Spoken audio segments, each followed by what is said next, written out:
Okay, welcome everyone. This is Tansen Fairmont. I'm the founder of Brilliance in Commerce, and I'd like to welcome you to a very wonderful June 20th, 2018, almost summer solstice time in the Northern Hemisphere and winter solstice for those of you in the Southern Hemisphere.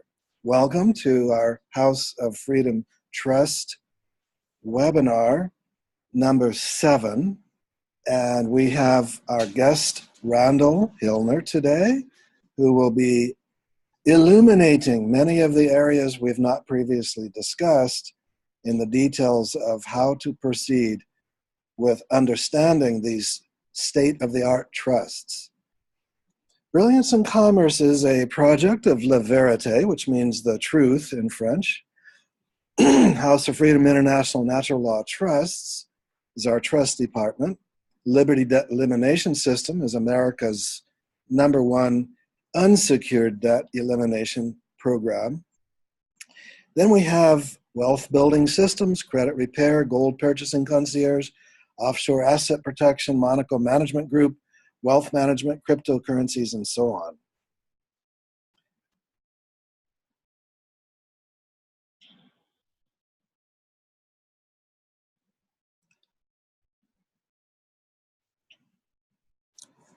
This being Wednesday, June 20th, 2018, we're going to take the month of July off for many people taking vacations and reconvene on the 1st of August, the first Wednesday, the first day of August, with our next webinar after today's, again at 4 p.m. Pacific and 7 p.m. Eastern on the East Coast of the United States. September, yet to be determined. For future web attendance, we would like to invite you, if you have not already, to subscribe to the Brilliance in Commerce newsletter published by La Vérité. And that is available at houseoffreedomtrust.com with dashes between each of the words. So house-of-freedom-trust.com, click on more, and then newsletter sign up.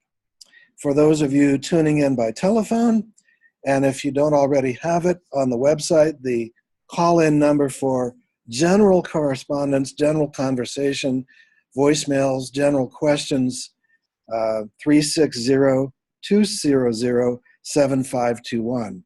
The preferred way to get questions answered usually is to click on Contact Us, submit a help desk ticket to our system, and then our customer service relations people will be happy to get back to you within usually 1 business day with an answer to your questions.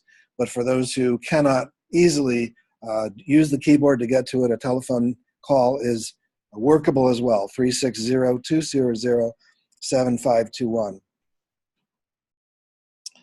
So I've been blessed to be Board of Advisors, Monaco Management Group, and also having been a speaker on radio shows, former offshore investment seminars, author of Sovereignty Consciousness, Cosmic Renaissance, the Trust ebook, the Liberty Debt Elimination ebook, and various other things. Randall Hillner, our guest speaker today, is Director of the Trust Department of Brilliance in Commerce, founder of House of Freedom Trust, White Light Unlimited, trustee of One People's Public Trust, creator of International Natural Law Trusts. You will be enjoying Randall's presentation today and be able to ask him questions. We'll open it up after, maybe half an hour, we'll see, after Randall has given some of his knowledge. We'll open it up to questions, and then you can raise your hand on the telephone. I think it's *9. On the computer, you click on the raise hand icon or type into the chat. Here's just an example of the summary for those of you looking visually on the computer screen of the description of the Natural Law Trust. And I'll just summarize it by saying that these are international because they work in most countries and are pretty much honored universally as far as common law, natural law we use, because there are so many inferior common law trusts out there that get people in trouble. Ours keep people out of trouble. We've had no trouble with them. And we use the term natural law in the sense that an amalgamation of all the different types of law in the world, including the Uniform Commercial Code, and harmony with the local statutes of statutory law without being subject to it, without being subject to the jurisdiction of any particular location, makes them sovereign, while at the same time being in harmony with the common basis of laws everywhere throughout the world. And, basic common sense, ethics. So if you operate these trusts in those ways, they are written to best craft the common denominator, the concentrated essence of the best trust construction principles in history, the kind that the super elite have used. All right, at this particular time, I would like to proceed with introducing you to our speaker, and go ahead and let Randall proceed. So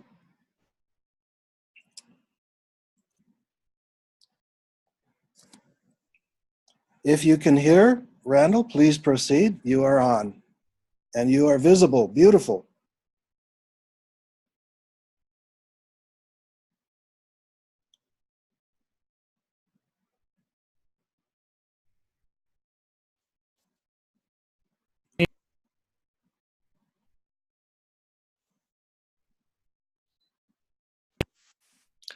Okay, can you hear me now?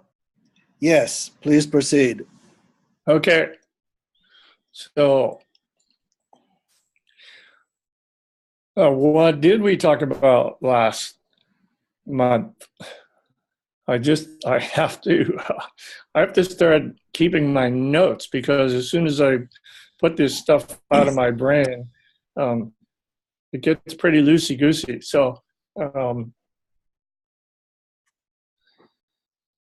I don't know. I think we should, the recap of every month is basically these trusts work for you. You get the trust, you get a certain amount of consulting with it, and I will teach you how to use it for any number of projects that you might have, things you might want to have protected, asset protection, whether it's a house or anything of value that exists in your household, and keeps you all sane. You could skip the recap if you want, because we've got a lot more topics to cover today. I'm all for that. Let's get going. All right. Let me get back to the slides here. Okay.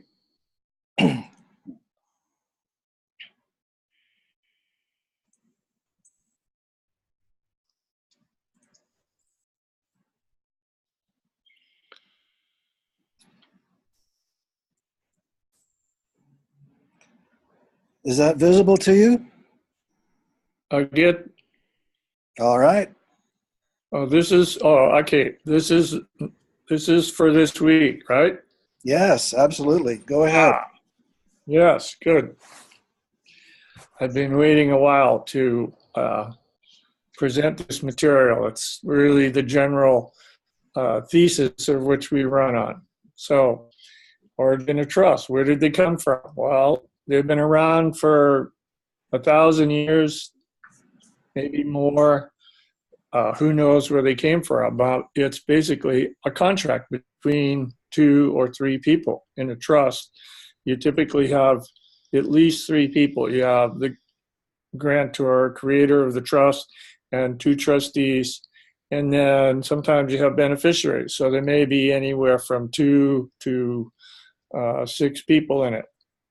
And the common law trust, the basic premise of it came from England, and it's when the Crusades were happening and the knights went off to wherever they were going to go, and what they did is they found a trusted friend, and he gave him the deed to the estate and said, if I don't come back, then this is how I want this estate handled. So my children have to be taken care of, my wife, all my servants, the land, profit from the land needs to be kept for my family, and some to the church. And so that's how it began. When and how? Well, I just mentioned that the Crusades created a need for the knights to take care of their business. And that's what we use it for now. We use it to take our assets, put them in a trust, have one or two trustees, depending on how well you know them, what your idea is. And this is something that I will coach you on when we get this. When you start to have the trust work from me, we will talk on an individual level on when and how you would use it.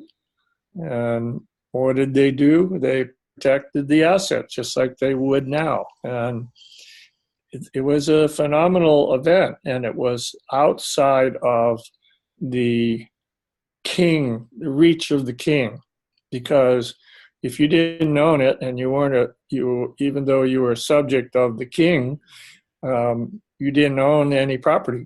They were held by the church or somebody that you trusted well, and it went around and around like that. Then it was passed on as people died. They passed new trustees came in and took over, but the idea was the same. And then today, the Rockefellers have had their trust for probably 200 years, and they have probably, who knows, maybe 1,000 trusts now. And sometimes after a certain amount of beneficiaries, people decide to dissolve the trust and say, okay, here's a pro rata distribution for all the assets in the trust. And what we're going to do is we're going to give you those assets, and we're going to suggest to you that you go and take those assets and put them in your own trust for your own kids and your own desires. And it just gets perpetuated. So there's numbers of different combinations and things you can do and how you use them. Intellectual property can be put into the trust. Physical property, important jewelry, real estate. The only thing you don't put in the trust is a liability, which is a car and an airplane or something that can create a liability. So that's the only thing you have to consider. But it doesn't mean the trust can't lease a car, because then the liability is held by the leasing company. So there are all kinds of ways to allow the trust to basically pay for pretty much everything that's important to your estate. Okay. Another slide.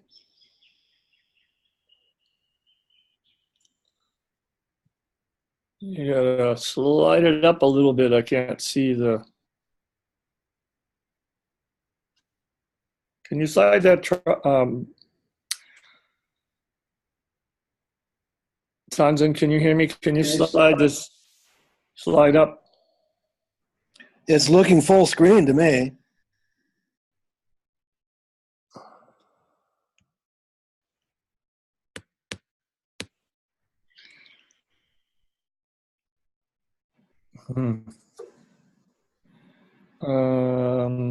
Where's my enlargement?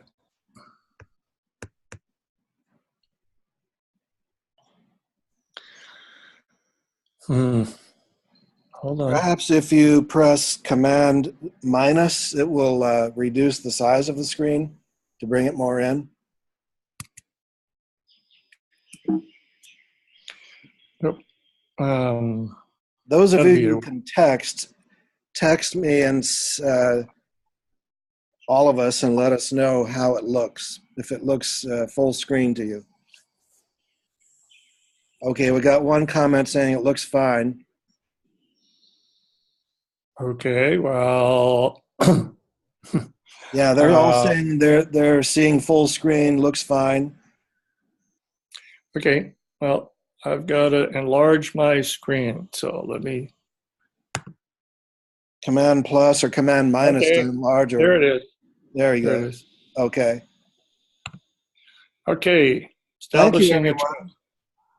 Yeah, thanks for your help. Okay, who creates the trust? Who creates one? Well, anybody can create it. In fact, when you become a client, you're going to be, oh, well, there's three options. One option is typically you would be the grantor or the creator, and you would choose two trustees, and they would take your estate, you would manage it, and the estate would go into trust and be for your benefit. Now, some people want to be one of the trustees so they have more direct control on their assets. So you can also do that. In that case, you would get a nominee grantor or creator, and then they step out of the picture. And then you as trustee and another co-trustee would go from there. And then you just have to make sure that if you, is that better for everybody? Can people see more of me now? I just Yes. noticed that. Okay. I was falling into the ocean. It's so seductive. Okay, so the creator of the trust could be anybody, and there are numbers of ways that we can do that. And I usually talk to people on an individual basis before I really give them a definitive answer. And then they can think about it, and then they can start. Why do you need trustees? Because you have to separate assets from your person. That's the key ingredient of a trust, is you no longer own your assets. So if something happens to you, the assets cannot be included in the suit. When you own an asset base, if you own a house, you own the house and then you have a car and your car gets in an accident, then a house can be included in the suit to recover. But when you have it in trust, the trustees step in as the owners of the property for the benefit of the beneficiaries. That's key. The trustees have lawful title to the property, but it's for somebody else, not for them. They can't claim it. And trustees, the number of trustees, you can have anywhere from one to as many as you want. But that would only be for something really big, like let's say you have a big humanitarian project. You might want to have 3 or 4 trustees. It's better to have an odd number of trustees, 3 or 5, because then you just need the majority. Whereas if you have an even number, then sometimes you need to have unanimous decision. So that's it. That's who creates a trust. Anybody? Why do you need trustees? Because you got to have the separation of assets from ownership, and how many is dependent up to you. Okay. Next slide.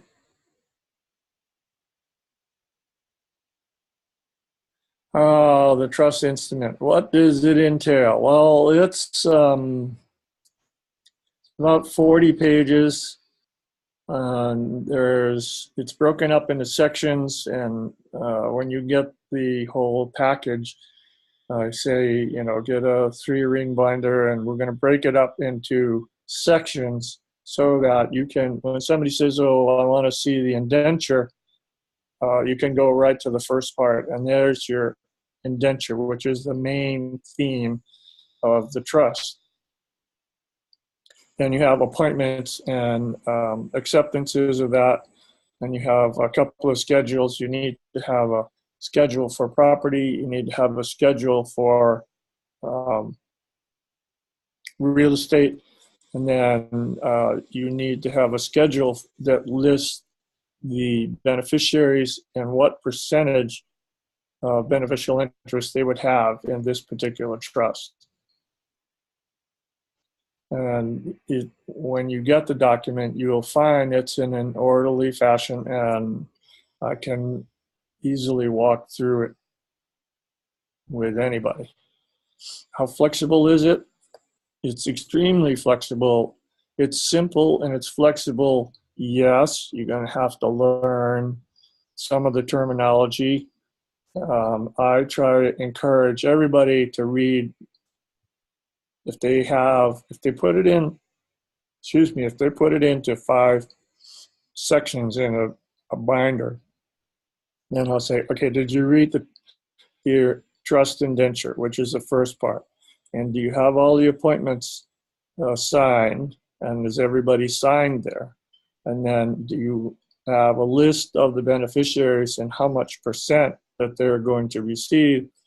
And then the biggest part, and it will grow over time, is the minutes. And the minutes are like a logbook. I was telling a client this morning that when you go on a ship, you have a ship's log. And every time there's a change in the weather, change in the direction, anything like that, then it's written down, and it's usually held by the captain or one of the first officers. And this is what the trustee can do, or the grantor can also keep that. And the grantor, the creator, and both trustees, or if there's 3 or more, would want, once it's all signed, you want them each to have a document so that they know you can, if you have a question, you can go to them and say, okay, I was looking at this part and I need your help in understanding this. Or maybe the trustee calls you and asks for some clarification, or somebody calls me and they say, hey, I don't understand this. Can you explain it a little easier? And I say, fine, I can do that. And then there's a trust manual, and that's about 30 pages. And that breaks it down into understanding what each aspect is. You know, why you have it, what's it doing, how do you have it work, what do you need to do, what parts do you have to have? You have to get an EIN number in order to have a bank account. But it's very flexible. It's kind of it's like having a dialogue with your trustees, and you say, okay, we're going to run this business a certain way. We're going to offer this. We're going to offer that. We want to maybe change. We want to expand our boundaries. We want to shrink our boundaries. So it's just a matter of sitting down with, let's say, for the sake of this story, this one grantor and 2 trustees and 1 beneficiary. So typically the grantor is also the beneficiary, but there can be more. Now, the beneficiaries don't really have a say in how to run the trust, but they can certainly have input. So flexibility is really up to the trustees. And it gets as creative as you want. And if you have to have a little pick my brain, then certainly a viable.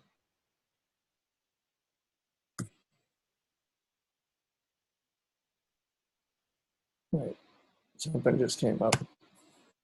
So it's up to you. And if you need help, I'm always within a phone call or an email, at least within a day. Okay. Next.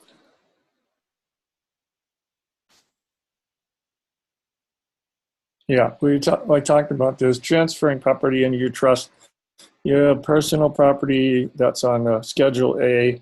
You have real estate that's on a Schedule B. You have beneficiary Schedule C. And now I also have the fourth one would be addendum to Schedule A, and that's for people that have foreign currency. You want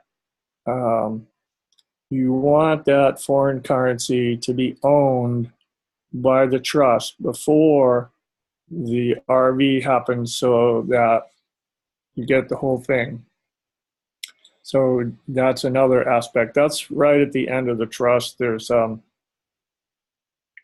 only two papers that have to be notarized. One is the trust certification that certifies that it's real and somebody has noted that, and then you want to have the Addendum A certified or notarized, because you need to have a date stamp that says you indeed did put this currency into the trust before the RV. And I don't know what your rumors are, but I hear all kinds of rumors about the RV being closer than father. I don't know. But that's not here or there. Okay, next.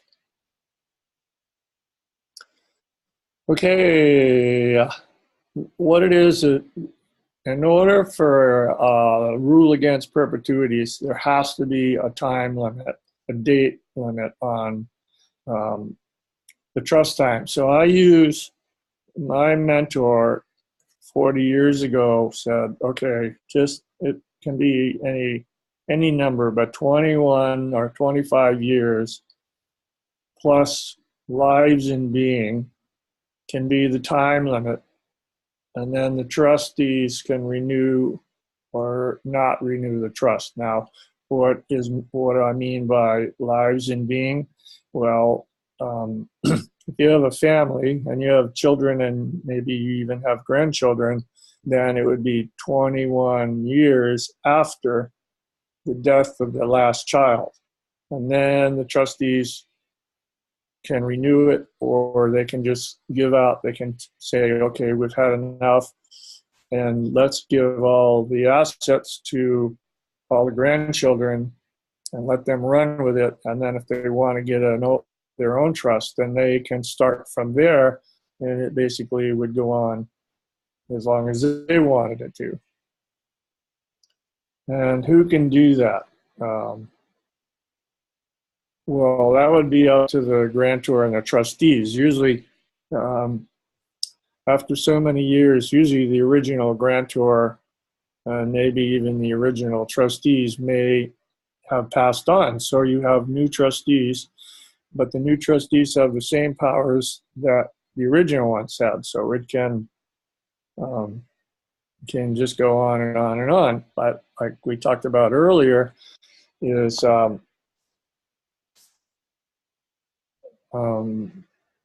you want to always keep it flexible and keep it moving and keep everybody happy so that it can continue on. And who has the final say? That would be the trustees, basically. They're the ones that really say, okay, well, they would confer with the beneficiaries, and they'd say, we're thinking about letting this all go now, and we're going to do a pro rata distribution. And what would you like to do? And there may be enough beneficiaries that say, we'd like to continue this for another 25 years or so. That's how that works. Next slide.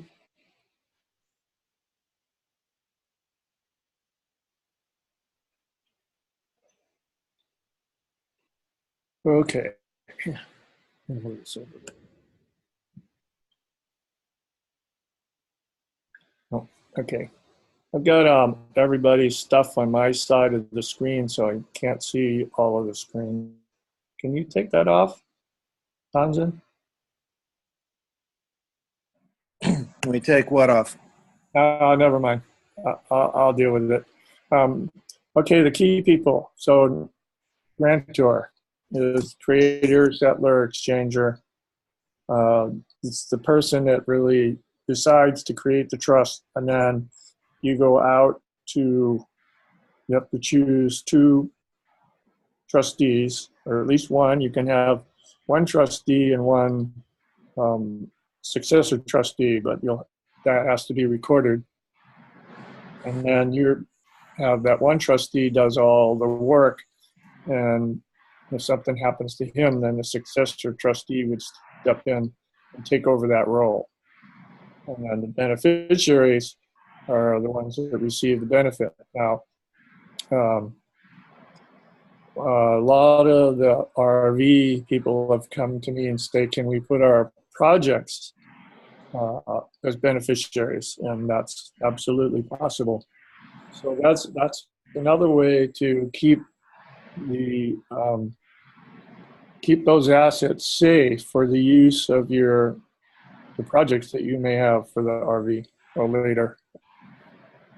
If that RV does happen, and there's going to be lots of humanitarian projects out there, some people will be looking for money, and some people will have plenty. Okay, next.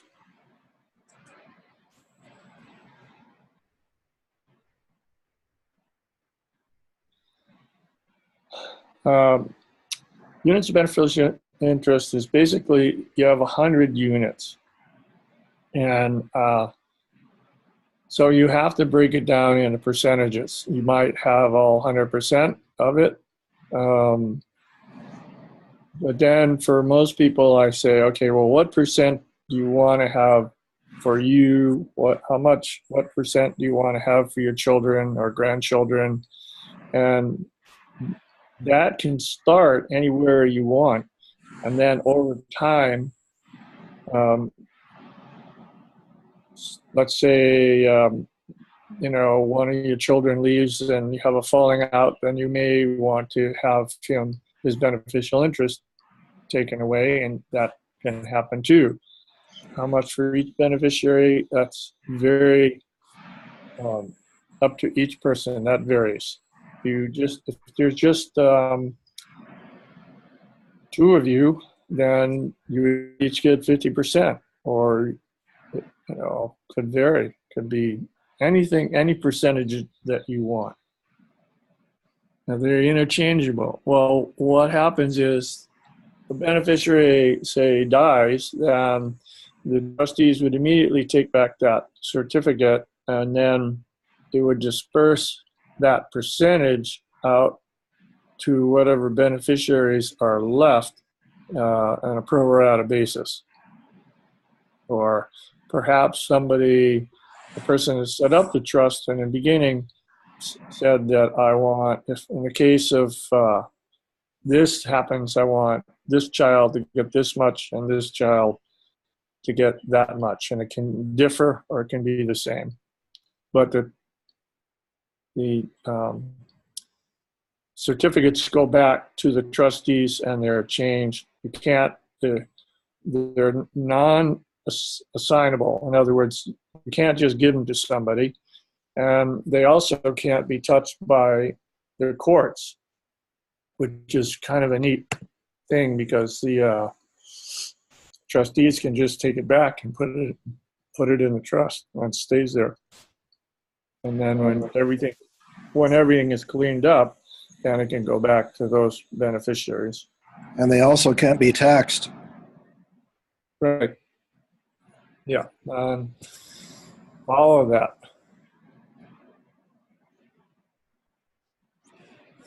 Okay, next.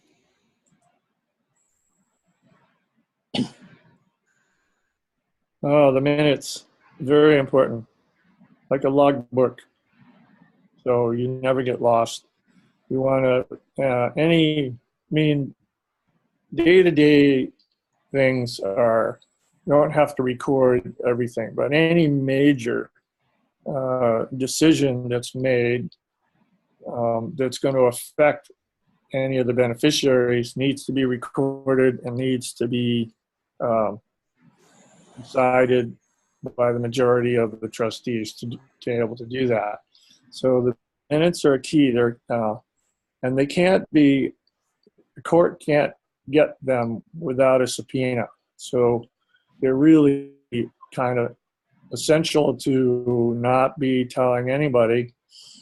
To go back to who's going to be a trustee, the trustees are under a fiduciary responsibility to keep any knowledge or any business of the trust sacred and not to be talking about it to anybody. So that's critical.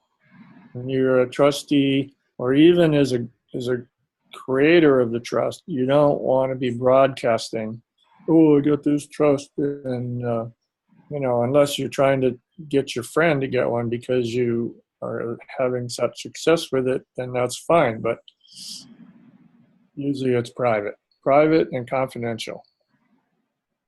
And who makes them and who records them, you have to decide that amongst yourselves. I would put it in the hands of the trustee, and when things are recorded and things are signed, then you would give copies to the grantor or whoever might be storing the records. But again, you want to keep them private. How often are they needed? Well, if you have a business going, then I would say, once a month you get together with a trustee and you say, okay, this last month was pretty successful. We did this.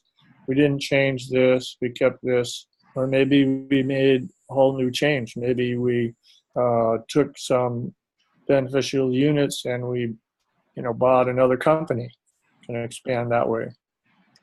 So but they're at least once a year. So let's say you have a portfolio and you just have it sitting in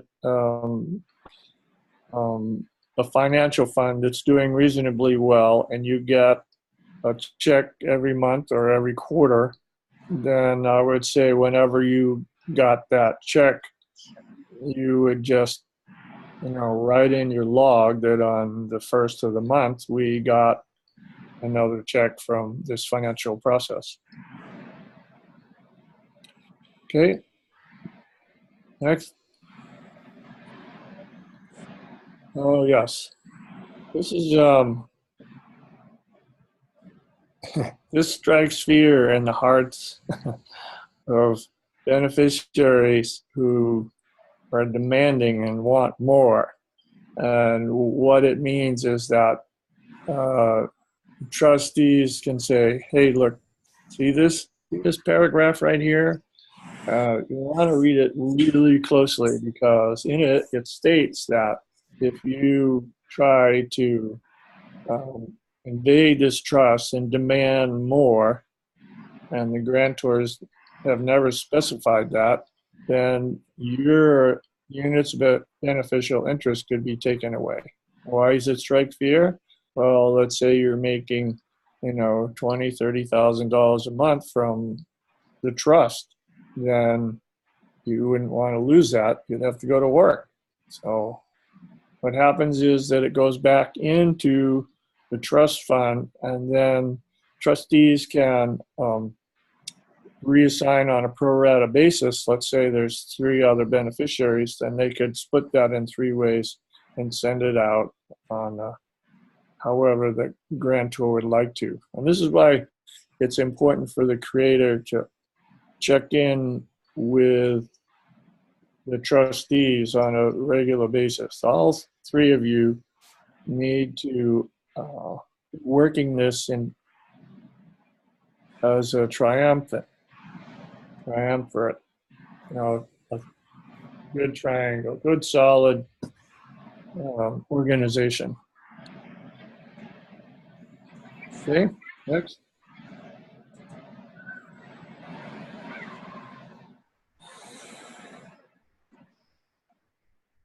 Okay, expenses to the trust. All right, there's the important clause. I just talked to a client for half an hour on this morning. And I said, you can't commingle trust funds. In other words, when the money in the trust is there, the trust can buy anything it wants for itself. A car, not a car, but a house, or can enter into a financial fund or whatever. But what you have to do is you have to pay yourself if you're using it for personal purposes. In other words, you want to go shopping and you want to buy some new clothes and you need toothpaste and all of those things that you have to go to Wally Mart for, then you cut yourself a check and then put it in your own personal account and then go buy all those personal things. And then the idea is to keep a record. That's why for the 3 trusts that I use, each one has its own card and each one has its own checkbook. So I'm on the line with all 3 of them, and I can check all the activity all the time. And that's how I keep track. And then with I have a program. I've forgotten what it's called, but it has every time I make an entry, it records it and then it categorizes them. So at the end of the year, I have a categorization of where all those different funds went. So much to rent, so much to automobile expenses, etc. So there it is. Keep records of all activities. Make a log, or at least make notes, especially for anything on a major decision. Okay, next slide.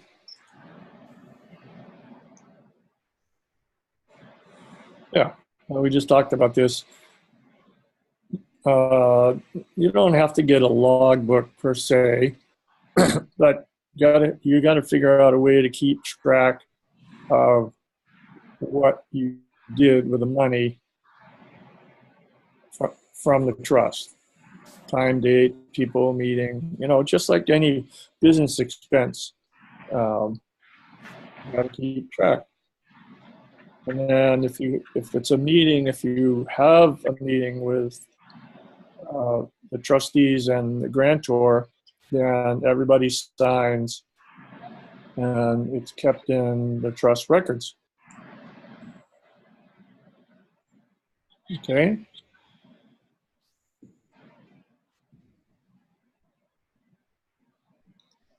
Good ship lollipop. Okay, we have another slide. Questions?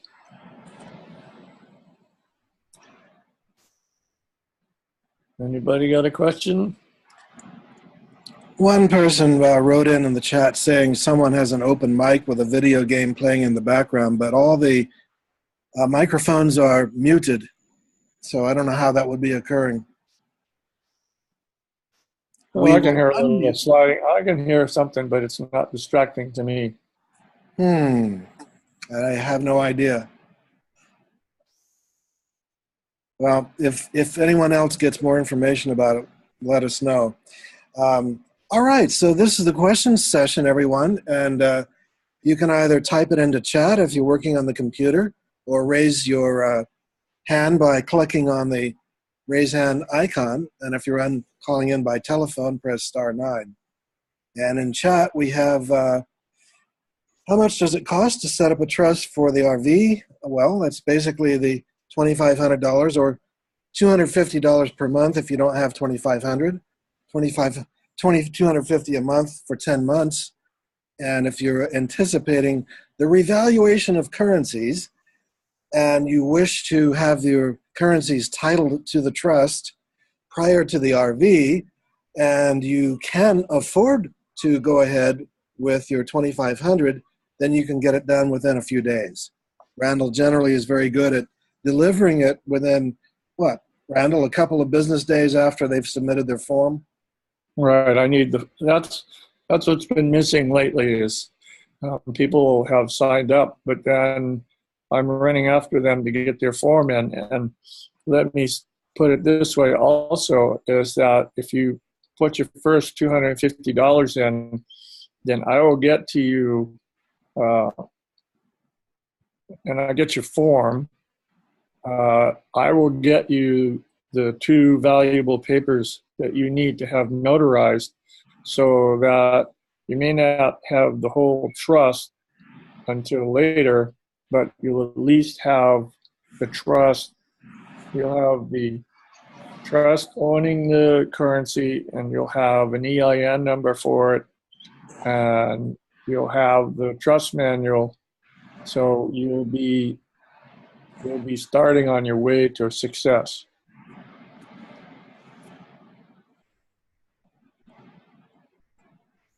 So Anybody else? that's a short answer to quite a question that could lead to a lot of different directions. But let's move on. We have a bunch of others coming in here. We'll work with you personally to set up a trust. I guess you mean to say, do we work with you personally to set up a trust? Randall? I think the person is asking, do you work with each person one-on-one? Yes. Yeah. The beginning of it is through email, and then if it gets too intense, I welcome a phone call. But I'm in other words, limited. it is customized. Yes, every trust is customized one-on-one for each client. Right. Absolutely. And Matthew asks, all good. What are the pitfalls, if any, with common law trusts? Pitfalls? Uh-huh.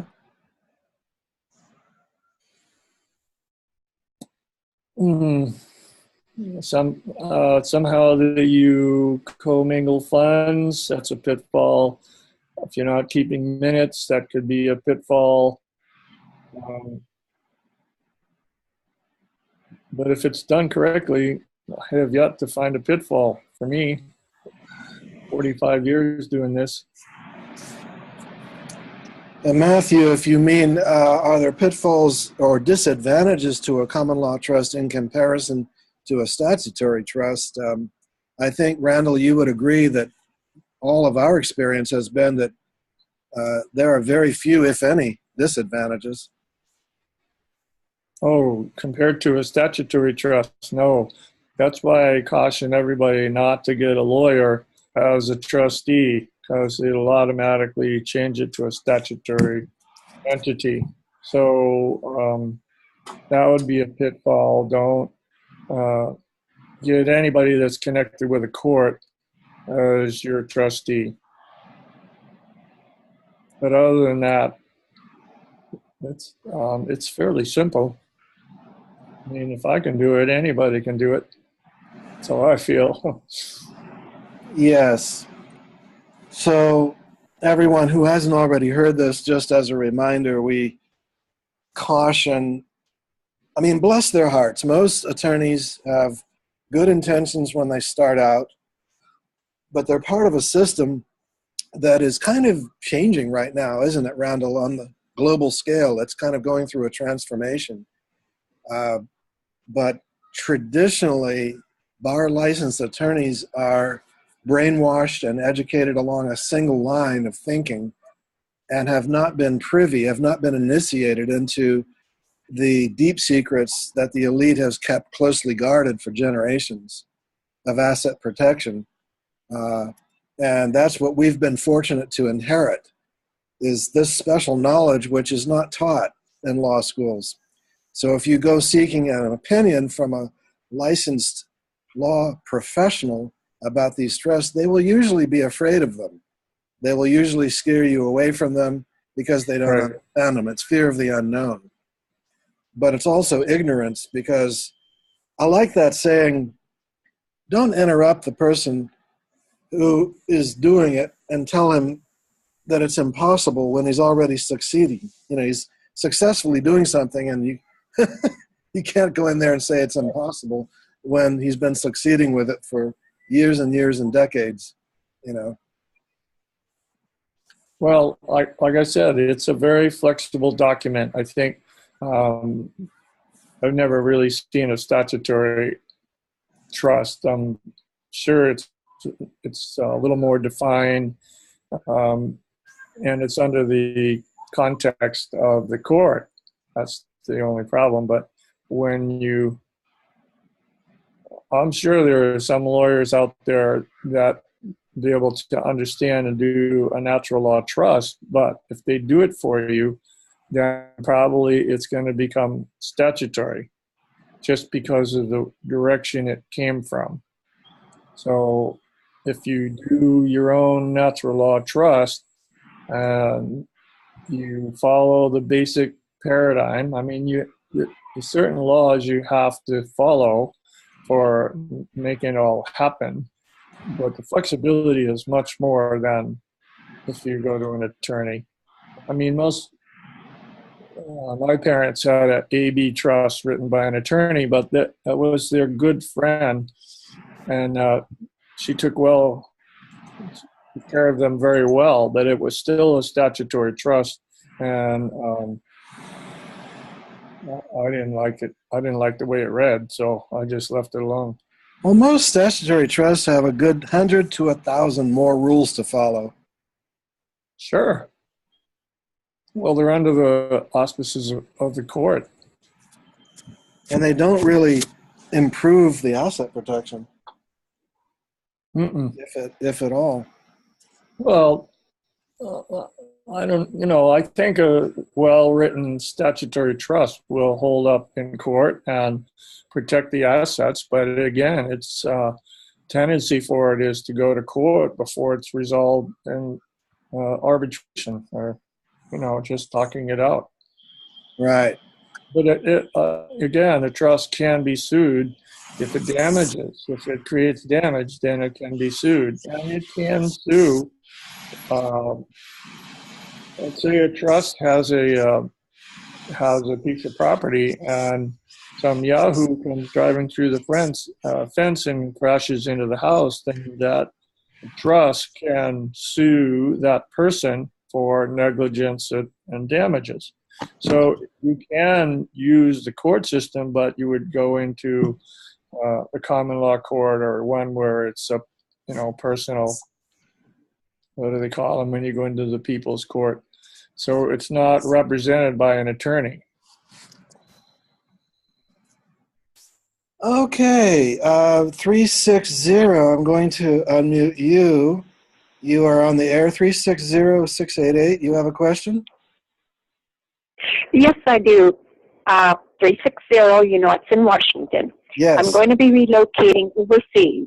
My number one trustee lives in Virginia, and my number two trustee lives in Arkansas. Is that going to make a problem? Because you were saying we all have to get together and sign some papers every year. And I will be relocating to Asia. That's really quite a long trip. No, it can all be done by fax or scanning. Let's say you're doing. Okay. You've already got it created. You've got your trustees have signed. I have clients that take the whole 36, 40 pages and they sign where their name is. Then they put it in a express mail or priority mail envelope and send it to the next person, and then they sign it and they send it to the third trustee. Now, today, scans are as legal as faxes and blue ink paper. So that's easily handled. And telephone calls are pretty easy. Skype, you can Skype information. You can have a Skype call with both your trustees on a three-way Skype call, and then you each write notes, and then one of them collects them all, and they go into the trust folder. Well, at the minute, I don't have the money to open a trustee account. I have to. So how many days do we have after that reevaluation happens and we do get some money? I believe, well, let's put it this way.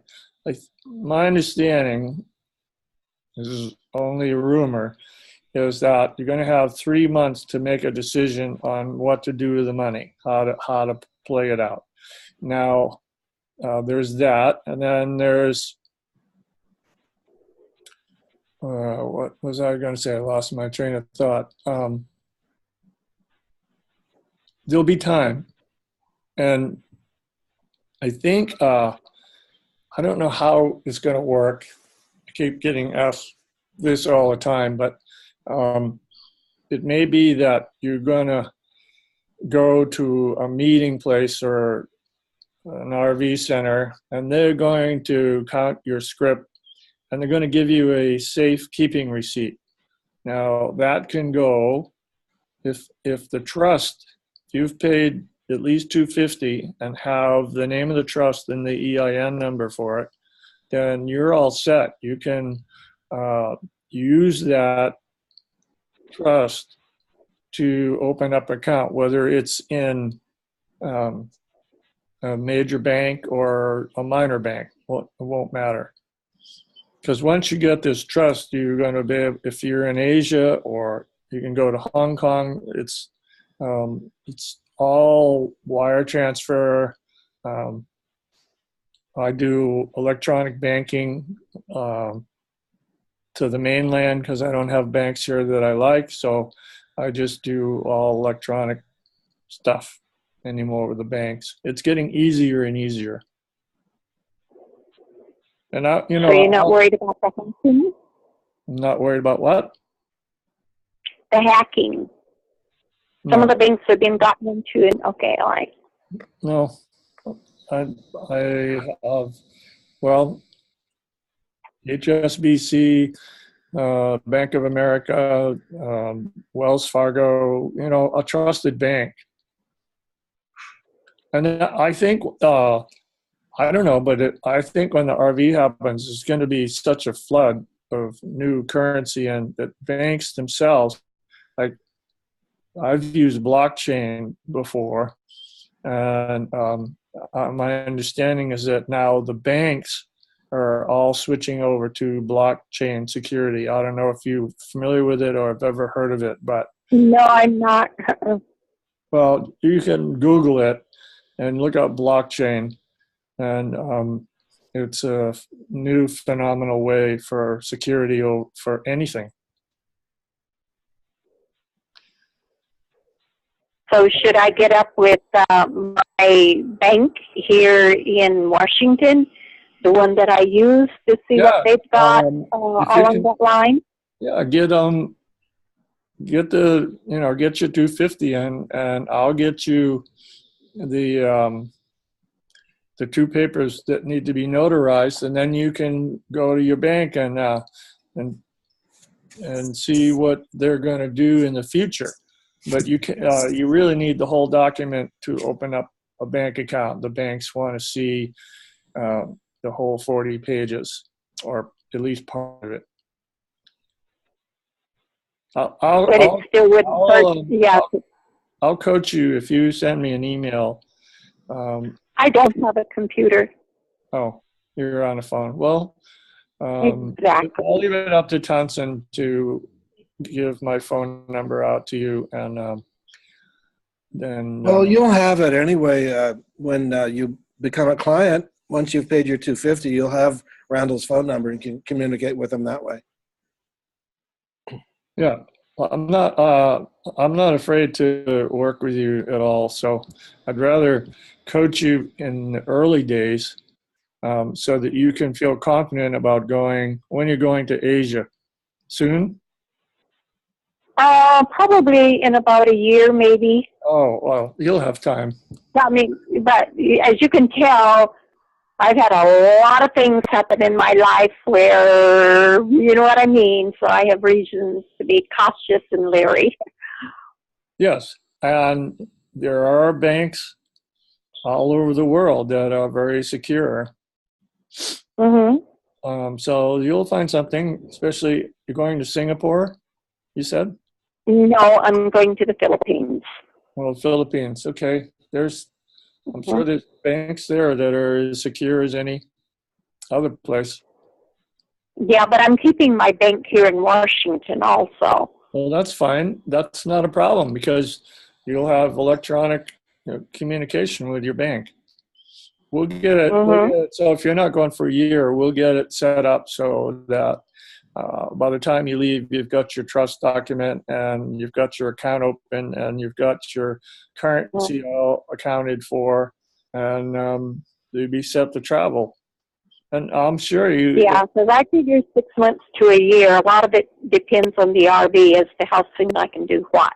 Right, and your bank will probably give you information or help in saying, look, I'm going to the Philippines and I need to make sure that I can communicate with you and that my communication with you is secure. So they'll help. Yeah, and I'll open up a bank account in the Philippines as well because you got to be able to. Yes. You never know what's going to happen. Yeah. No, you want a local account as well. Yes, definitely. You'll have it. You'll have both of them. Do they use dollars in the Philippines yet? I think they were when I went to Vietnam. Well, when I was over there a long time ago, dollars were being used, but there's the exchange rate, and I think I'll be okay. I think I can have a bank that has dollars. I can have dollars in it, and the other ones I can have pesos. So some things I got to check out when I get there. Sure, but by the time you get there, it'll be a year, and you'll probably have the whole complete trust, and you'll have your electronic setup. You'll get a computer, learn how to use a computer, and you'll be all right. Yeah, I have a good backup team there. Good. Yeah, because I figure a year at the most, 6 months would be nice, but we just have to see. We don't know what's happening, you know? Absolutely. Nobody knows what's happening tomorrow. Okay, well, thank you. Well, I'm quite sure I touched on points some other people were wondering about themselves as well.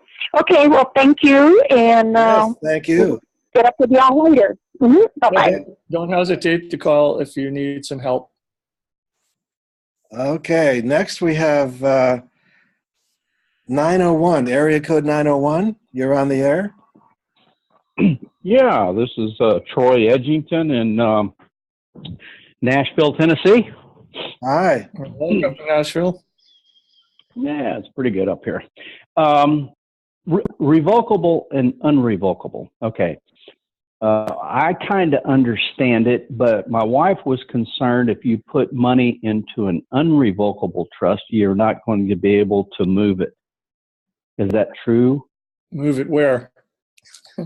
Well, move it into projects, change beneficiaries, add beneficiaries. Nope, it's not true at all. Okay. Well, I didn't think so, but I had to ask. Yeah, a revocable trust set up for people who just want to use that to not have to have their estate go through probate. That's the only thing a revocable trust does. Some people feel safe, they want to have control, so they do a revocable trust, but it just eliminates probate. An irrevocable trust can do whatever a normal person can do.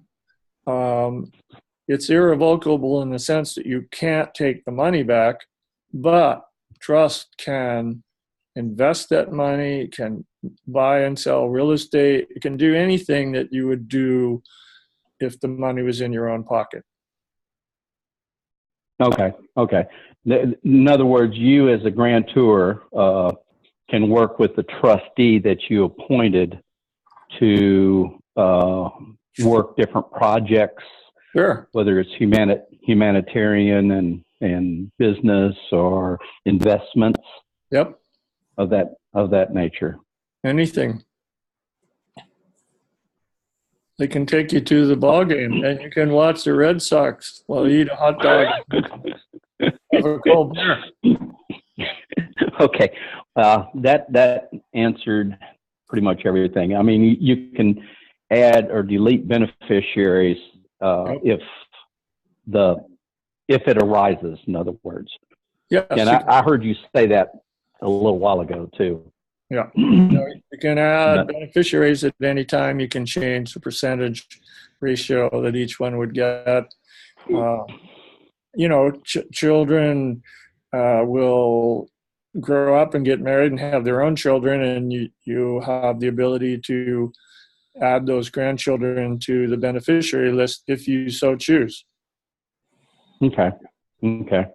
And if you start a business with the money that you put into the trust, and it's agreeable between you and the trustee, is there another trust needed to be started, or would that be a sub-trust in this trust? You don't need to do that. You can have a couple of businesses in the primary trust if you choose to do that. If you have if the businesses get rather large, then I would suggest a second and third trust for those other businesses, so you separate out those assets. Because every time you have, like if you have 3 businesses, then there's some liability in having a business. So you might want to separate those out. Just like you have 3 houses that the trust owns. The trust buys 3 houses, 2 are rental, 1 is for you. Then I would have you consider having each one of those, especially the rental houses, in their own trust, just to keep it all separate. Okay. Well, that makes sense. Just like having. Would you have? Go ahead. Just like having it in your own pocket. You don't want all your assets in one pocket. So it would be the same when the RV goes and there is a significant sum, then that's when you think about what you want to do and how you want to break it up. You can start with the initial trust and go from there. Okay, yeah, and the humanitarian projects would probably definitely have to be in a different trust, but they could be funded from the original trust. Would that be correct? Absolutely. You can. Okay. You use that money to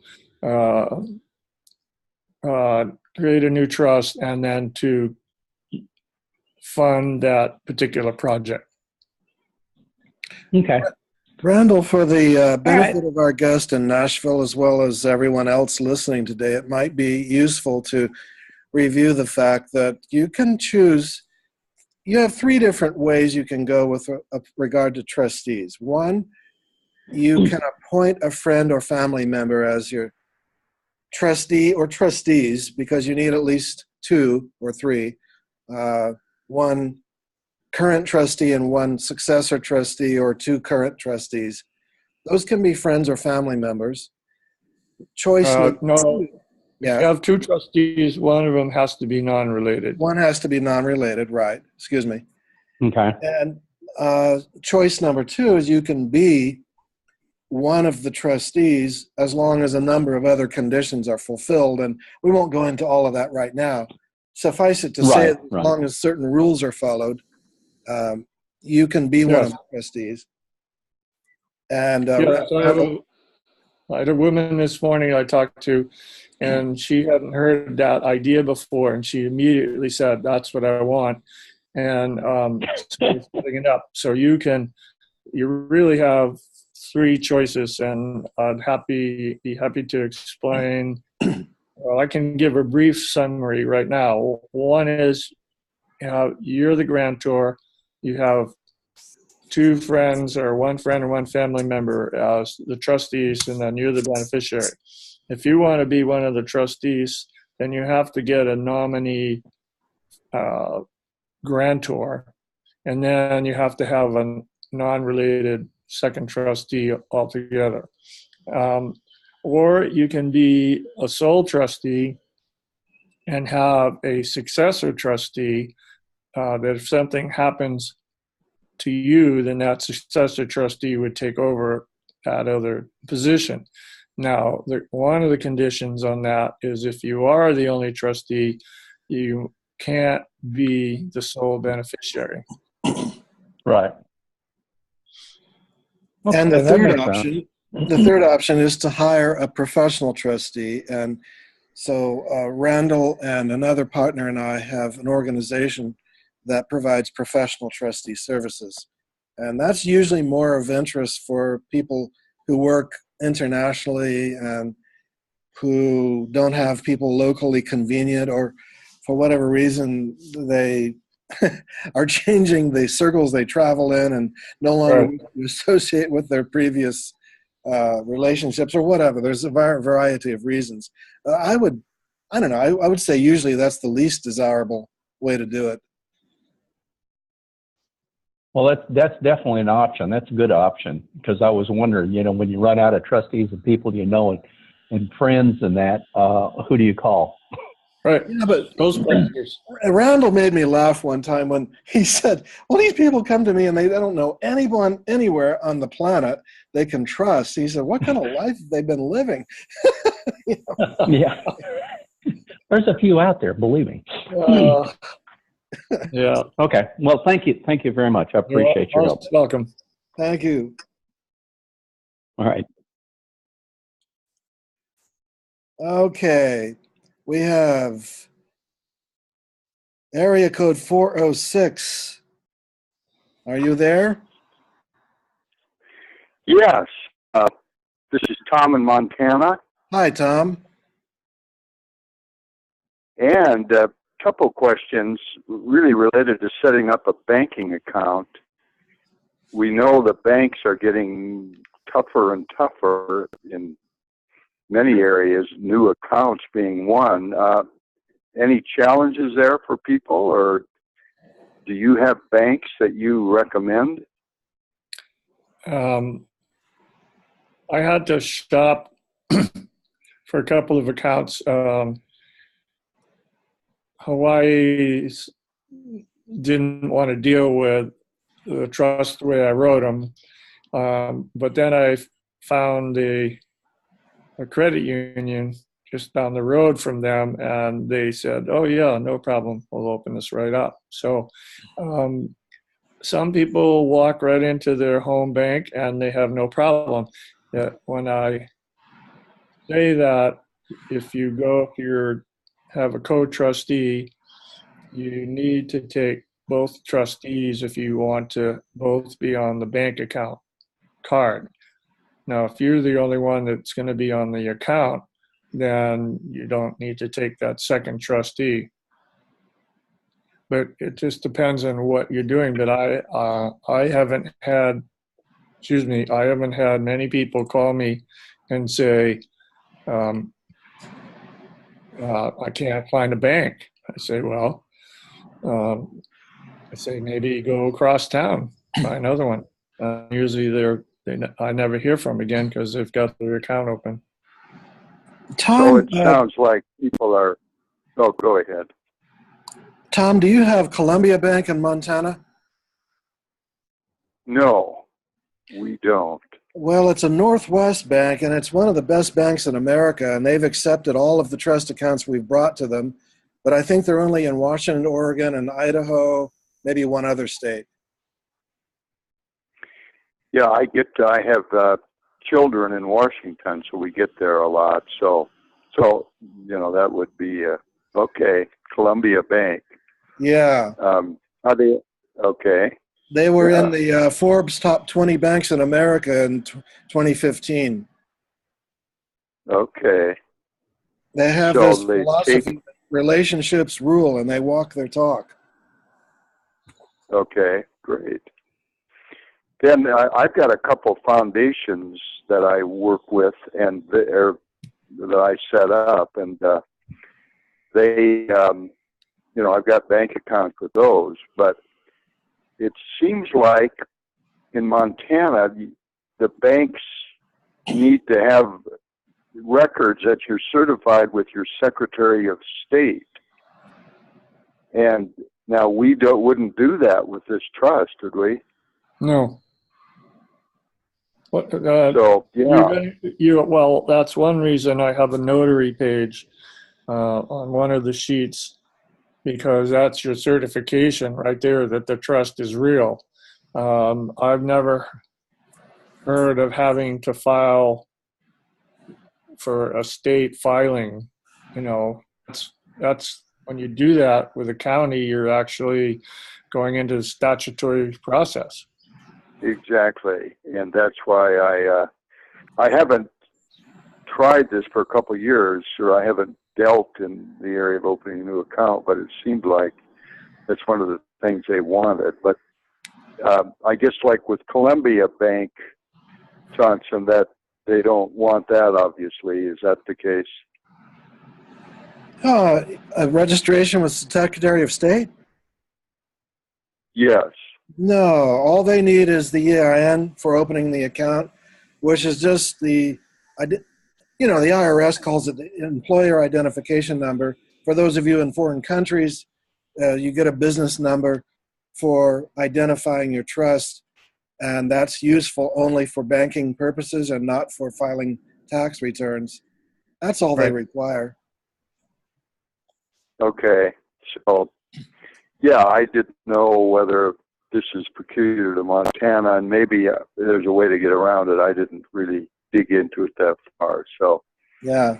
Well, anyway, that answers my questions, and that's good information about Columbia Bank. That would be we're in Washington quite a bit, and obviously you can do it electronically anywhere. So, yeah. Well, for the benefit of you good. Well, and for everyone else listening, we have never had a client of these trusts who has failed to get a bank account open somewhere after a few tries. I mean, if the bank says no, they might have done you a favor because they may not be good to deal with anyway. And so thank them and go down the street to a different one. But we've always had our clients find a bank somewhere. Good. Okay. Yeah. Well, that's the end of my questions then. So thank you. Thank You're you. welcome. All right. Area code 450. 450. Hi, this is Marianne from Quebec, Canada. Hi. Hi, Randall. Hey, Marianne. How are you? Oh, How are you? good. You? Good, good. Okay, I'm moving forward. I followed your advice to get my kids as beneficiaries. Now, my question is, how do I get the funds to them? Do I open a trust account in the name of my trust, or how does it go? Okay. How can I get funds? Run that by me again. You want to open an account for your kids? Yeah. So that they get, because I put them beneficial units. But they don't have interest. They don't have a bank account already. Well, they have bank accounts. Yeah. Well, just give them. But they don't. Just give them funds out of the trust. Just give them funds from the trust. Just write them a check. Let them put it in their own. Okay. Oh, that's it. Okay. Great. Great. Yeah. And okay, who opens the bank account? Is it the grantor and the trustee, or just the trustee, or? Trustee.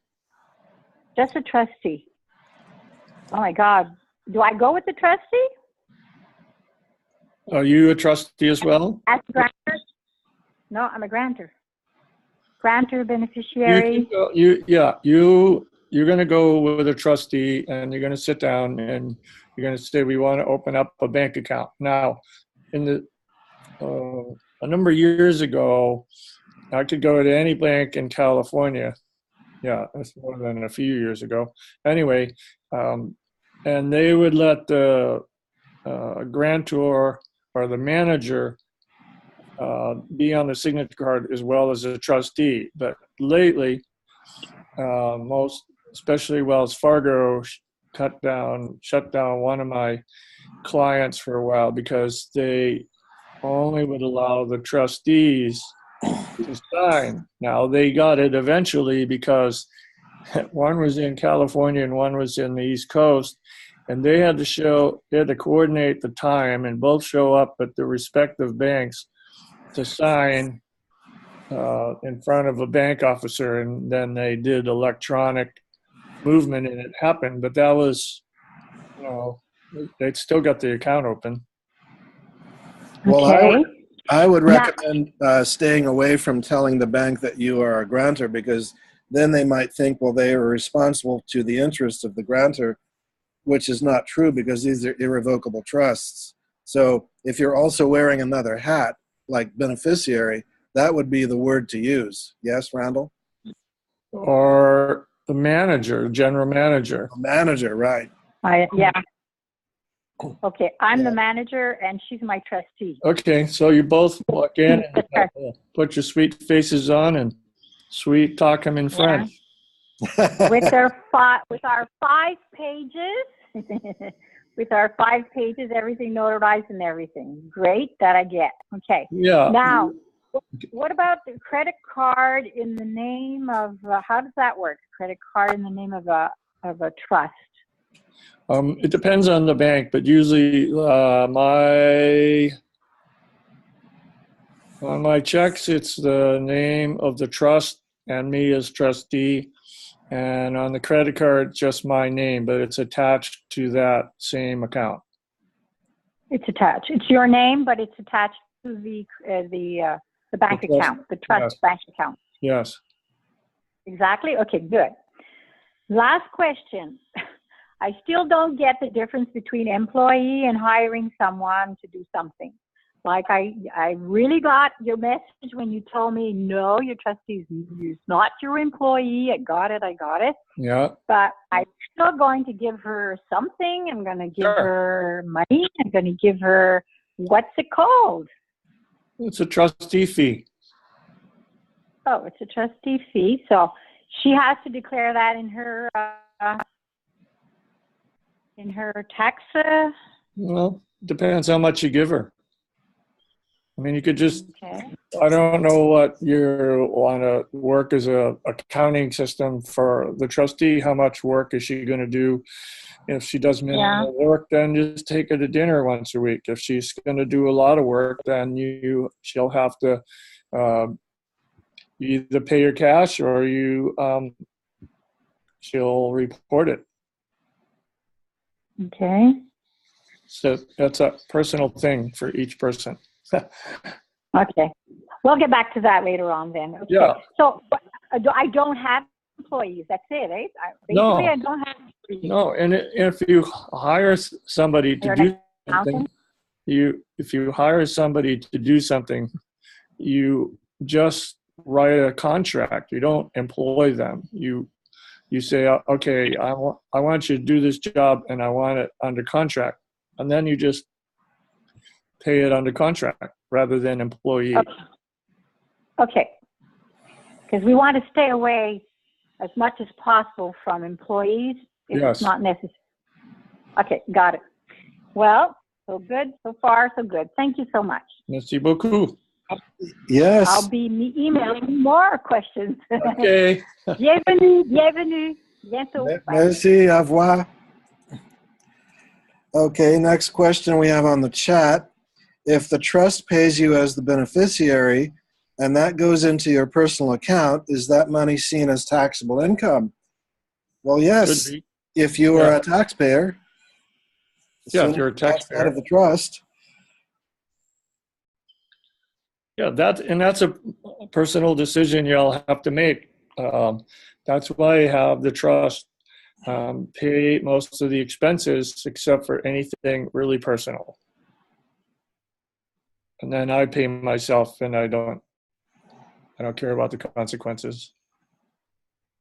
Yes, it's very individual because many people have moved into individual non-taxable status, but Right. that's a whole separate conversation, and it is not the venue of this trust webinar. Suffice it to say, whatever is in the trust or transactions made by the trust are outside the taxable reporting venue. Yep. And from Tim, he says, I have assets in the form of stocks. Can I start a trust with them? You mean you want to trade the stock for a trust? Or you just want to use those to start the trust? Yes, they can be the first asset that's put in the trust. Right. You'd probably want to change the name on the stock to reflect the name of the trust if it's in your name now. Right. So you'd change title of ownership of the stocks to the trust, and then any capital gains on the stocks would be non-taxable. Right. Well, because it's going to go in it's just a trade. You're not. It's not like you're selling it. When you put something in a trust, even though it might be worth $100,000, you're going to become a beneficiary of that. So there's no taxable. That's not a non-taxable event.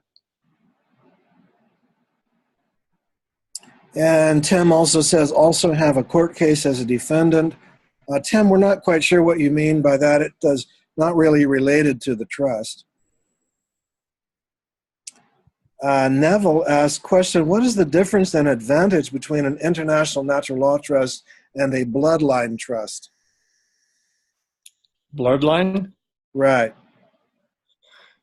Oh, probably something that's been in your family, but it just depends on how that's written. Is it a natural law? Is it a non-statutory, or is it statutory? I don't quite understand. Never heard that term bloodline trust before. Well, could we say it this way, that one of our natural law trusts could be made into a bloodline trust if you so choose? Meaning you pass it on to your descendants? Well, that's typically what you do anyway. So I guess bloodline, if you have the beneficiaries of those only in your immediate family, then that could be considered a bloodline trust, I suppose. Right. Okay, next question. Hansen, you mentioned that beneficial units cannot be taxed. Can you please explain that further? I'll just say a little bit and let you follow, Randall. Okay. They are not traded on stock exchanges. They're not traded on the commodities market. There is no public tradable exchange anywhere, so there is no publicly determinable monetary value. Right. That means then if any agency were going to try to tax it, you'd say, fine, can you help me figure out what the value is? Yeah. You know, there's no publicly determinable monetary value, and therefore how can they be taxed? Especially when you've traded or exchanged or assigned. That's why assigning your currency before the RV is that it's a non-taxable event. And who knows what's going to happen after the RV, but anything that goes in on a current basis and you receive beneficial units for it, then that's a non-taxable event. All right. Dale Elizabeth says, you have said before that document signatures match the ID information. Does that mean to use full middle name if it is used on the ID? Or is yes, whatever you had this question this morning, actually. I said, what name do you use on an everyday basis? What's on your license or your passport? I mean, my passport's different than my license, but I use the common name that I have, and that's all on all my paperwork, and I won't have a problem with it. And she asks, is the initial D, initial E, and then XXX enough? Well, my question back to you is, if you're ever going to do any commercial transactions in a public institution with your trust, such as a bank, how are they going to confirm that you are who you say you are? So I'm putting the question right back to you. You've got to have some kind of a name statement in your trust that matches something that, you know, Yes. the public agencies and institutions are going to recognize if you want to make claims on signatory control over an account or withdrawal of funds or beneficiary receipt of funds or whatever. And that's typically, either your passport or your license. Right. Now, if you don't care about ever proving that you are who you say you are, to any commercial entity, then maybe it doesn't matter. But most people need to transact business in the system using these trusts. Sure. And you won't be able to open up a bank without an ID anyway. Yeah. Okay, so another question similar to the one asked before is the money we take out from the trust, like via check, is that money considered revenue and taxable? So, yeah, we answered that before. Right. The next question, Well, you said, you want to say more? If the trust buys whatever commodity you're getting, that's a non-taxable event. But if you receive a check from the trust as a trustee fee, then you may be liable for that if you're in the system. Which raises the question, Randall, are there instances in which you feel that the trust could pay the mortgage of one of the trust officers and that officer could live in that house? Sure, you could be the caretaker. Right. So, yes, the trust buys the house. I just went over this morning. It's my second lecture today. The trust would buy the house, and they can choose anybody to be the caretaker of that house, and they can pay the mortgage. Trust can pay the mortgage, pay the electric, pay repairs, etc. You have to. The trust is responsible for that asset, and you have to do what you would do if you own the house in your own name. You'd try to keep it up as well as you could. Yeah, and those are non-taxable transactions. Right. Because the ownership of the house in the trust is not a taxable event, and the caretaker living in the house does not create a taxable event. No. That's typically the case. You caretake the house, you're responsible, you trade your work for living in the house. A lot of people have that. All right, next question from Mata. You say the trust is multi-purpose. Does that mean the same trust can be used as an asset holding trust as well as a business trust, or would one do two separate trusts? It depends on whether your business is potential liability. That's the only way I would separate it out. And how big the assets are. And the assets. But the trust is set up to do anything any human being can do. So business, hold assets, any of the things that you would think about doing. And all we're saying earlier is that if the assets start to get too big, then now that's the time to think about breaking up the assets and putting them in a couple of different trusts or another trust. It depends. You'd have to talk to me on a personal level before I would really give a clear answer for that.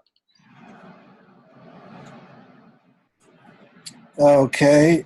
Chef Herbert asks, is the International Natural Law Trust the same as a living inter vivos trust?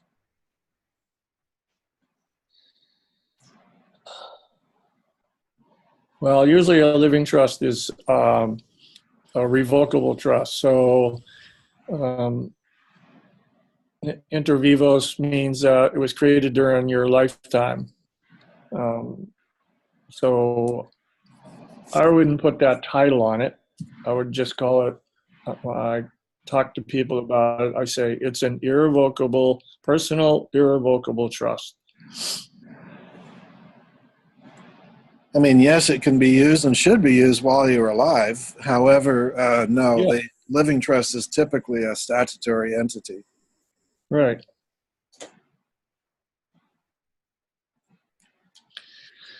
Oh, well, thank you, Paulette. Lori asks, what about the IRS on the RV in terms of pitfalls? I have no idea. I don't know what. I don't know what's going to happen at A that couple of event. people ask what the RV is. We want to just say one or two words about that. The reevaluation? Yeah. Well, you probably have more experience on that level than I do. All I know is that I coach everybody. Look, if you got currency, you got to think about putting it in trust before the RV happens. And I guess that's a global reset. What is it? GR, you know it. You know the term better than me. Well, for those of you who have not been familiar with it, very briefly, there are many undervalued currencies because of the wars, financial and economic and military wars that have been going on, where they go into a country and devalue its currency. And then when the war is over, they usually forget to put it back to its Right. original value. I say forget Right. kind of facetiously. So Iraq and Vietnam and some countries like that are examples, Indonesia, Zimbabwe. And so these countries, people have been buying their currencies for pennies on the dollar with the expectation that at some point they're going to return to their true value. And in fact, there are forces trying to make that happen. And then you're an overnight millionaire. And so many people have obtained our trusts with the expectation that they'll have this new wealth to put into these trusts. And the IRS is expected to become more of a tame organization, less violent, less invasive, perhaps more of a service organization. And whether there'll be a tax individually assessed on the capital gains from the currency purchases and revaluation, who knows? There's lots of controversy on that. Some Right. say yes, some say no. But if it's titled to the trust prior to the RV, then when the revaluation occurs, it is occurring in a non-taxable entity. Good explanation. Next question from Joby. If I am the trustee of the common law trust, can a family member step in as a trustee to continue the trust? He means, or she means in her passing. So if I'm the trustee of the common law trust and then I pass on, can a family member step in as trustee to continue the trust?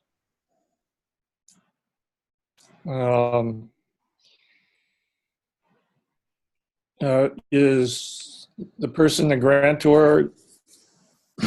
I mean, yes, somebody's got to step in. It's always better to, if you have a family member as one of the trustees and you're the grantor, then I would suggest a co-trustee not related. It's just more separation, the better. So a family member could step in, but then I would suggest that another non-related co-trustee steps in. But it's possible for a family member to, especially, okay, so here's an example.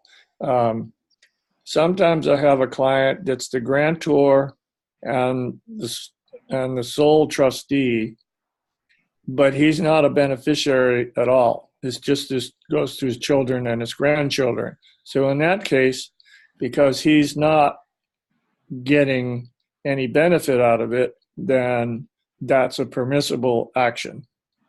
But he couldn't be one of the one of the beneficiaries. Yeah, and here's Now, another example from my own experience is that my father had a trust, appointed me as successor trustee, but since I'm a member of his family, we had a non-related additional trustee outside Sure. the family as the second trustee. But I was appointed as successor trustee, and then when he passed away in 2008, I just took his death certificate and the appointment of successor trustee document, walked into Wells Fargo Bank, and they made me signatory on the account. Yeah. Yes, that could happen. And I just caution anybody that if they're intimately connected with if they're a trustee and they're a family member, and then all family members are beneficiaries, that they are diligent in how they dole out any funds and how they spend that process, and how to be really certain they don't commingle and they make good notes. So as to prevent problems. Yeah. The more minutes you make for what is being done, the better off you are. There you go. Mata asks, how does the trust deal with cryptocurrencies? Same way a person would. In other words, it comes in, you can buy cryptocurrency, you can trade it. One of the drawbacks of Hawaii is that they disallowed cryptocurrency trading, so I can't do anything with them. But, so I just leave it to somebody else. But yeah, the trust can buy and sell and trade cryptos. It's like any person would be able to. Mm-hmm. Usually access to the wallets are done by passwords and all that, but wherever any kind of title, if there is one, written anywhere as to the ownership, it would be able to be put as the trust name as the title of the owner. Sure. And that's where I found out about blockchain is I was involved. I had to go vicariously around the state. But the guy used blockchain for his security, and it never got breached. It couldn't get breached. It's such an incredible new security feature that even governments are starting to use not cryptocurrency, but blockchain. You're going to see it more and more. It's phenomenal. Yeah. And perhaps minutes. I mean, like you were saying a minute earlier about minutes, if you have cryptocurrencies, you could just write it into the minutes. Such and such a trust has just purchased such and such a cryptocurrency, and here's the hashtag, and here's the wallet Receipt. ID and address. And yeah. Yep. Yeah, the password and those things are like 40 digits long. oh yeah. So you got to be careful to keep them in the right order. In which case, it's good to mention that it's good to keep the minutes both in your computer and on paper in a notebook. I would. Good old logbook. Computer's always subject to crash, or at least have a good thumb drive and update your thumb drive as often as possible. Yeah. Neville asks, what is the impact if the trust is funded after the RV? I don't know, because I don't know what is going to happen at the RV. I don't know how it's going to be played out, how it's going to be paid out. And whether there's any tax agencies involved. But if you didn't get your trust before the RV happened, then you just have to put that whole amount into the trust, or whatever amount you wanted to. Yep. All right. And In asks, if you are grantor and beneficiary of the trust with trustees, I guess with trustees means the trust has trustees, and you step forward also as the managing director, could you please explain further the role of the managing director and how the trustees and managing director work together?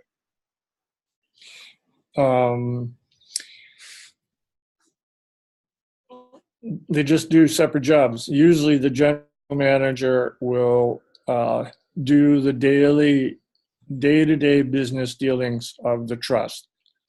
And the trustees would just have to come in when any major decision needed to be made, whether it was to do another portfolio or sell a piece of real estate, then that would all be discussed. But the executive manager, the way I have it in the paperwork for the executive manager, is you're doing the day-to-day business of the trust work.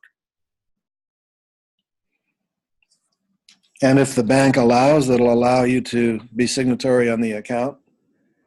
If it does, and you could also, there's ways around it. We can, if you keep getting shut down as general manager, then you can have the other two trustees appoint you as a third trustee. Then you'd have to be careful of who the beneficiaries are, but it could all work that way too. It just you take care of the day-to-day business as an executive manager. You get follow-up reaffirmation from the trustees, and then goes from there. Okay. Lori asked, if we set up a trust for the RV, can it be used for our adult children's benefit and for philanthropic ventures as well? Yes. And she says, also, in naming a trust, is it best to use your legal name list as a family trust or use something more creative? Whatever you like to have.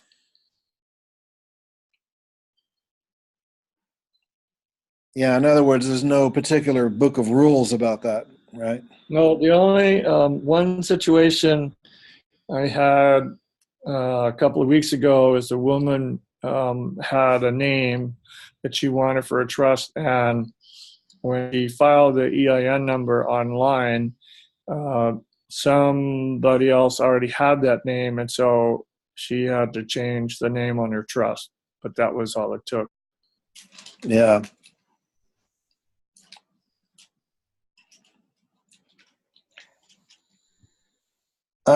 So here, this question is from N. How would a natural law trust change the nature and characteristic of our relationship to the all capital letters name? Does it make it clear that we as the living man, woman are not the surety for the entity? Yes. The all capital letters won't even be in the trust. And that, getting rid of all of those capital letters, is a process in itself. And there's a couple of companies out there that are beginning to do just that, and they're very good at what they do. So we'll talk about that maybe another time. Well, very briefly, for the benefit of everyone else, if you ever look at your driver's license, passport, any official document from the bank, they always put your name in all capital letters. There's a reason for that, which most lower ranking clerks don't even know and don't think there is a reason, but there is. the top of the hierarchy designed it that way decades ago to create a separate fictitious legal entity representing you, and then they can do what they want with that and issuing bonds and trading on international markets. And Right. so there's been a technology proceeding for the last few decades that is coming of age now, getting more mature, learning how to take control of that name so that Yeah. we, the living man or woman, can take control of our name that was created with the all caps.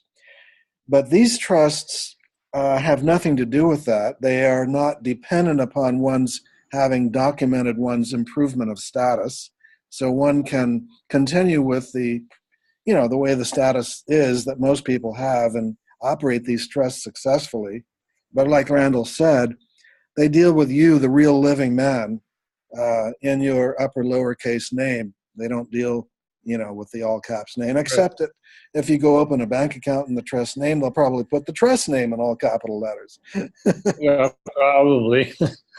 And that's okay too, because it's just the way they do it. And but when I did this particular process with this one group, I had to get my original birth certificate from the state, and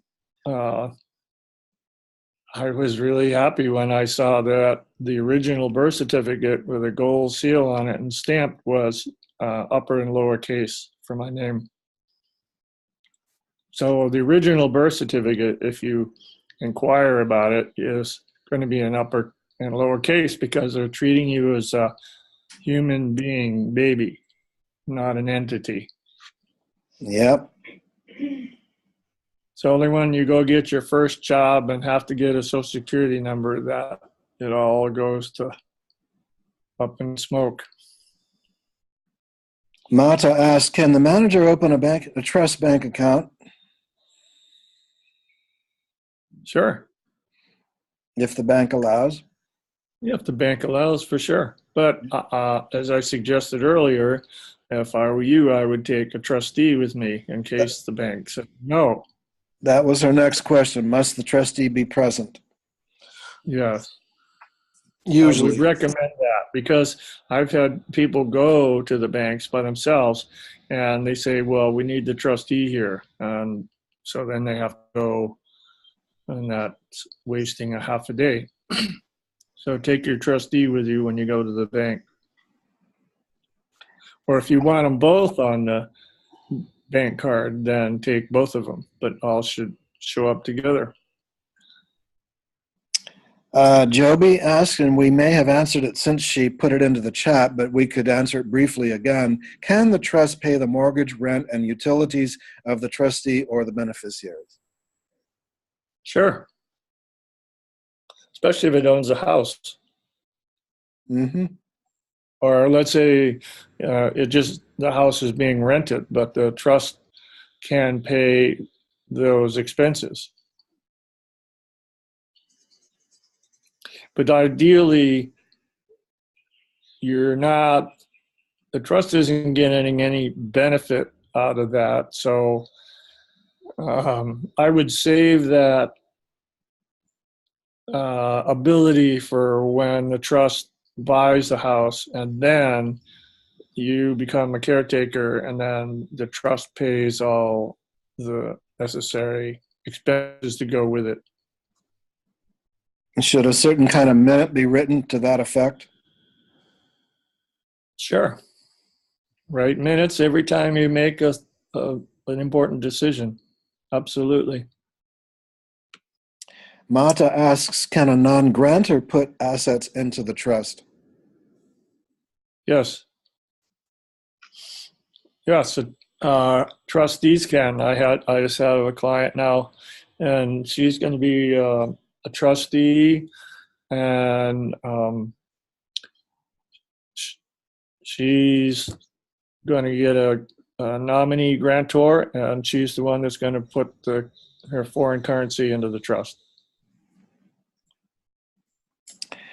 Paulette asks, or just says, thank you for sharing your experience and insight so generously. I learned a lot. Thank you, You're Paulette. most welcome. It's a I mean, I've just held on to this stuff for so long. I'm really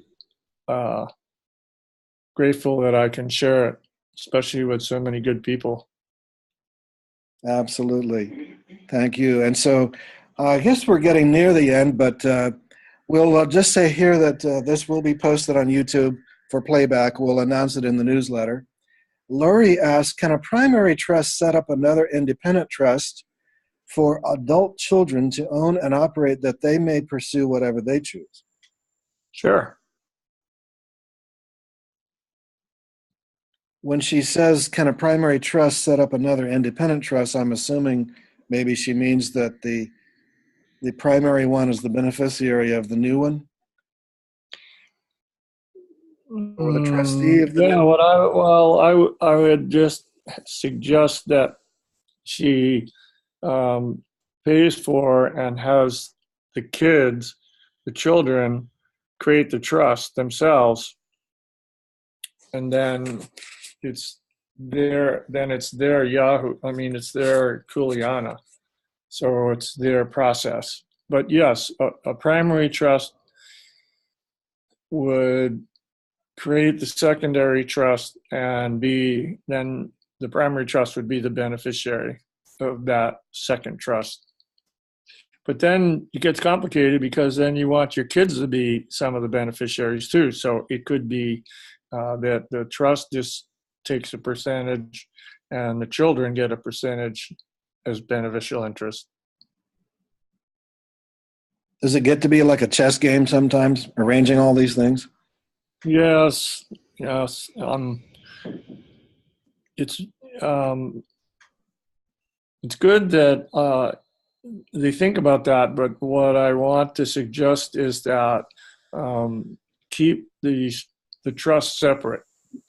In other words, every time there's a trust created, keep it separate from the first one or the other ones, and get different trustees. And the more you spread it out, the more safe it is from suit for something to happen. And asks, are we commingling if we, as a beneficiary of a natural law trust, take out a mortgage for a home, but have the trust pay the down payment and the monthly payments? No, if the trust is buying a house for you and you're going to be the caretaker, then that wouldn't be commingling because the trust is going to own the house.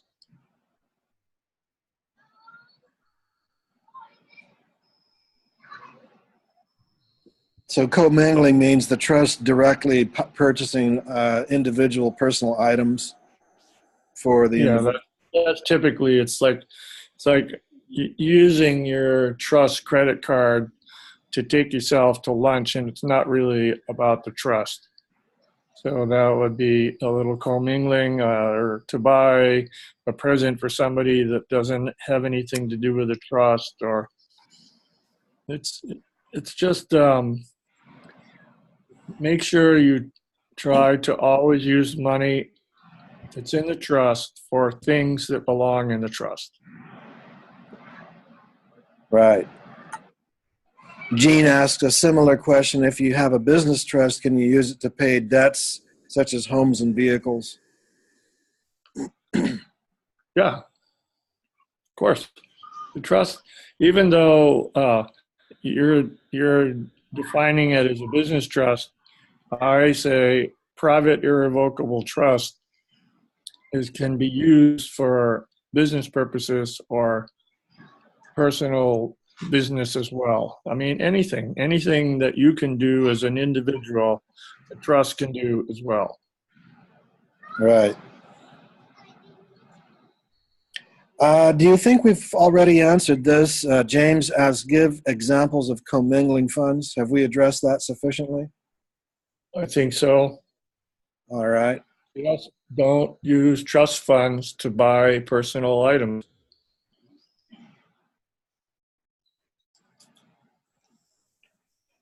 All right. James also asks, if a natural law trust is given a 1099 or other tax document, how does it deal with it? I just put it in a drawer and forgot about it. Mm-hmm.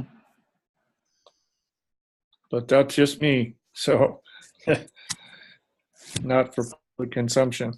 And you're going to have to deal.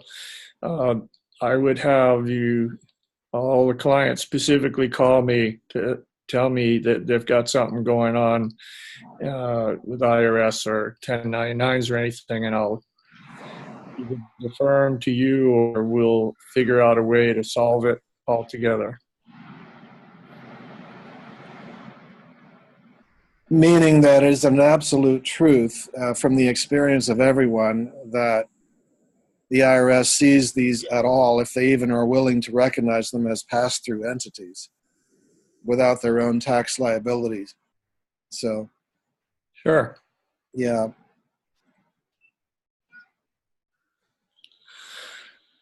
Okay, I think I got to wrap it up. Yeah. You just hit the nail on the head. You've got the end of the chat questions here. Good, And, good timing. yeah, good timing. And I'll wrap up and conclude here a bit more. And we'll go into just the last few slides here. So thank you, everyone, for being with us today. We've enjoyed it. We've had a nice group today. Good questions, excellent questions. Randall, thank you. You've been clear and illuminating, as usual. As a reminder, So. for those who tuned in late, we have today being Wednesday, June 20th, 2018. Tomorrow, everyone, enjoy the summer solstice if you're in the northern hemisphere. Winter solstice if you're in the southern. The solstice in any case. And our next webinar is scheduled for Wednesday, August 1st, 2018 at 4 p.m. Pacific time. Watch the Brilliance in Commerce newsletters for that. And so thank you. Have a very, very illuminating end of your day. Thank you, everybody. It's been a pleasure to give what I have. Did I say, no, that we're not doing anything in July? No, well, I'll see you in August 1st. Yeah, August 1st. We're skipping the entire month of July. And blessings to your family, Randall. Thank you for all of the time you've been giving to this and to your dedication to helping all the clients. We've continued to have only positive feedback on how you take care of people. And on behalf of everyone at Brilliance in Commerce, we wish to thank you for it. Aloha, everyone. Aloha.